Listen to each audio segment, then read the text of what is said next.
Greetings, friends of liberty, and a happy upcoming Thanksgiving to you all. It recently came to my attention that political commentator Megyn Kelly, formerly of Fox News, made the following comments about Jeffrey Epstein.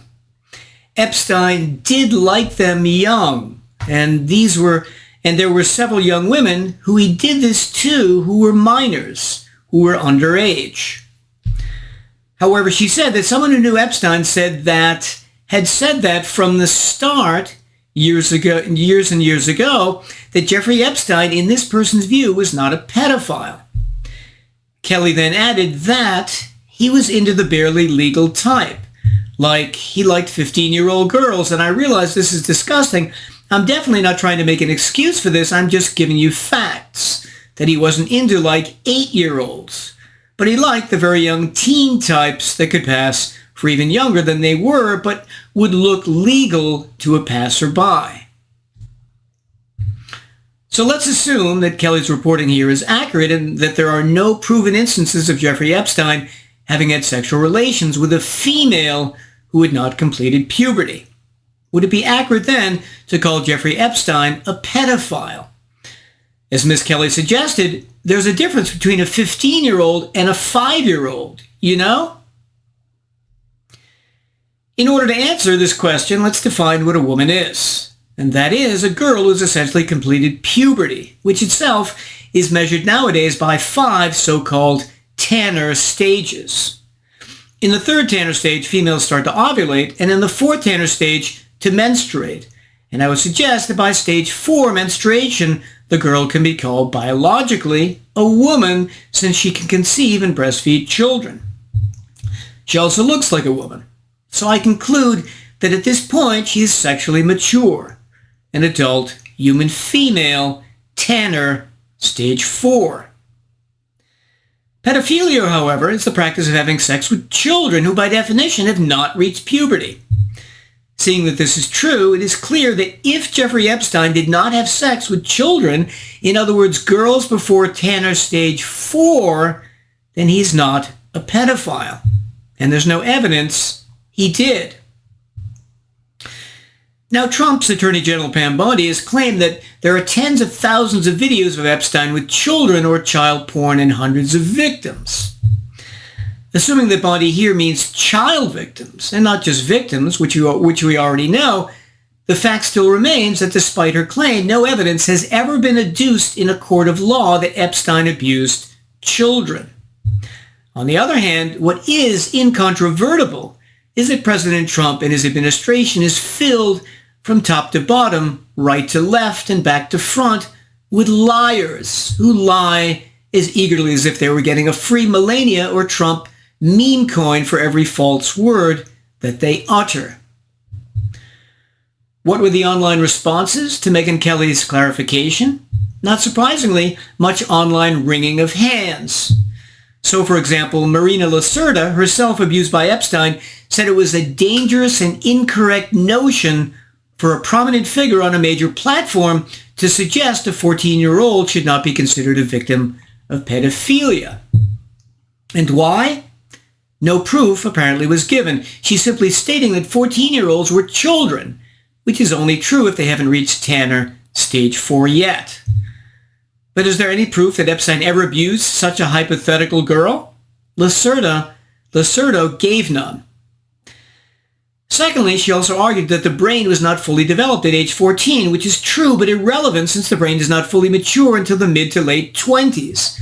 Does she imagine no one be legally allowed to have sex until 30? Thirdly, Ms. Lacerda also implied that Kelly was normalizing the abuse of teenagers, which is false since Kelly simply stated a fact, and stating facts is constructive. For his part, British-American political commentator and comedian John Oliver also was outraged, responding to Kelly, "If I'm understanding you here, and I'm definitely not, Epstein wasn't into 8-year-olds, he was just into very young teens. You felt that this was an important numerical distinction to bring up. Look, I'm clearly no stranger to sharing upsetting numbers to my audience, but please do kill me if I ever start doing pedophile math." But Oliver's response was, however, only rhetorical and not an actual substantive one, since he entirely ignored her point. Note that this misconception, that if adults of all ages have sex with young adults, they are committing an actual rights violation, in other words, a natural crime, is very common. One of the most illustrious examples is that of Britain's Casey Report author, Baroness Louise Casey of Blackstock. In this otherwise highly commendable report on Britain's grooming gang scandal, Casey claimed that, defining the age of consent as 16 years old, she finds it personally shocking the type of daily discussions police officers, prosecutors, barristers, judges, and juries are having about children under the age of consent having sex with adults. She calls this treatment of 13 to 15-year-olds adultification, and thus recommends calling any sex under 16 statutory rape, like the French do. But by that standard, Romeo raped Juliet, which is absurd. The reality instead is that Miss Casey, in constantly calling biologically adult human females children in her report, is infantilizing them. None of this is to deny the obvious truth that it can be immoral without being a rights violation for adults to seduce young adults. So, for example, a typical case of this type is when teachers have sex with young adults under their tutelage. The famous American case of Willie Foualau and Mary Kay Letourneau coming to mind.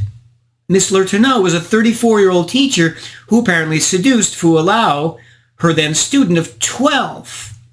Now, assuming, and this is important, that Foualau had essentially completed puberty when they had sex, then again, if he was a young adult, this was probably a case of an adult seducing a young adult. What would be the response of a just society to this case?